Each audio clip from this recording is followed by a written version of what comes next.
Baie welkom by die voorlesing van die Afrikaanse Sabbatskoolles vir blindes en swaarsiendes. Hierdie lesse word voorsien deur die Wêreldkonferensie van die Sewende Dag Adventiste Kerk.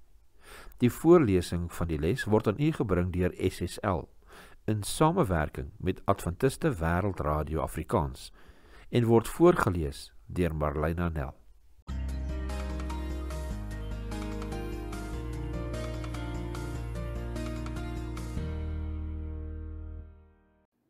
Vrydag 5 Desember. Kom ons open met gebed. Liewe Vader, ons sê vir U ongelooflik baie dankie vir die voorreg wat U ons gee om hierdie week se studie te kom bestudeer en liewe Heer waar ons nou kan afsluit met Vrydag. Liewe Vader, die stukkies wat ons nou gaan deurlees en wat ons gaan bestudeer, laat dit asseblief 'n seëning tot ons wees en laat ons ook hierdie goeie boodskap oordra aan elkeen daar buite. Ons vra dit in Jesus naam alleen. Amen. Vir verdere studie. Ons gaan lees uit Ellen G. White, Christ's Object Lessons, bladsy 3.4 en 3.5. Christus se sending is nie deur sy tydgenote verstaan nie. Mensgemaakte tradisie, voorskrifte en uitsprake het die lesse wat die Here graag wou tuisbring verberg. Hierdie mensgemaakte dinge was versperrings op die geloofpad, het gemaak dat die mense nie ware godsdiens kon begryp of beoefen nie. Toe die waarheid egter sy opwagting maak, waarvan Christus die suiwerste vergestalting was, erken hulle hom nie as die vervulling van al hul skadubeelde nie, as die een wat substansie aan hul uiterlike vorms kom gee het nie. Aan hul skadubeelde en nuttelose seremonies het hulle vasgeklou, maar die een op wie daardie dinge dui, hom het hulle verwerp. Die seun van God was reeds daar, maar hulle het nog vir tekens van sy koms gevra. Hul reaksie op die boodskap, bekeer julle, want die koninkryk van die hemel het naby gekom, was om aan te dring op 'n wonderwerk. Die evangelie van Christus was vir hulle 'n struikelblok, omdat hulle op wondertekens plaks van 'n verlosser aangedring het.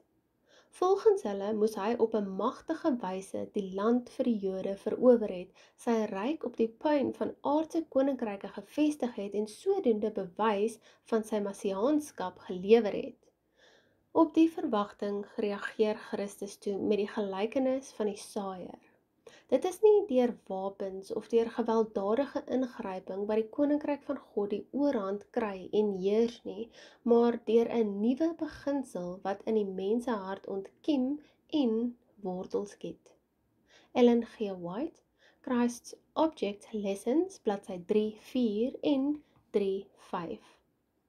Ons lees dan nou 'n gedeelte uit Ellen G. White, Testimonies for the Church, deel 4, bladsy 156. Die kerk benodig getroue Calebs en Josias, wat gereed is om die ewige lewe op God se voorwaarde te ontvang deur gehoorsaam te wees. Let op ons gemeentes, hoe hulle vanweë 'n gebrek aan die werkers noustrop trek. Die hele wêreld is ons sendingveld. Die kerk benodig sendelinge in dorpe en stede. Dit is die voldonge feit dat hierdie plekke hulle in die wurggreep van afgoderry bevind, meer so as die oosterlinge se afgoderry, as daardie heidene wat nog nooit die lig van die waarheid gesien het nie. Die einste gemeentes, wat wyd en suid bekend maak dat hulle daarby betrokke is, markeer die ware gees van sendelingskap. 'n vurige liefde vir siele, 'n brandende begeerte om hulle na die kudde van Christus te bring, daardie vuur en vlam is iets van die verlede. Ons soek weer opregte evangeliewerkers. Kom oor na ons toe en help ons. In die Nuwe Afrikaanse Bybel hoor ons die noodkreet oral oor opgaan. Gaan niemand dan daarop reageer nie? Ellen G. White, Testimonies for the Church, deel 4, bladsy 156. Vraag vir bespreking. Vraag nommer 1. Hoe help Bybelse tipologie jou om die bediening wat Jesus ter wille van jou verrig beter te verstaan? Vraag nommer 2. In watter opsig is ons geestelike oorlogvoering soos die verowering van Kanaan en in watter opsigte is dit anders? Vraag nommer 4. Bepeins die slotvervulling van Josua as 'n Bybelse tipe. Let op die uitbeelding van 'n wêreld sonder pyn, lyding en die dood. Hoe gee dit mens ware hoop te midde van die daaglikse stryde wat ons stry? Vraag nommer 4. Josua het die karakter van God in so 'n mate weerspieël dat sy lewe op die bediening van Jesus vooruitgewys het. Dink nou aan 'n paar praktiese maniere waarop jy kan toelaat dat Jesus sy karakter meer volledig in jou handel en wandel kan weerkaats.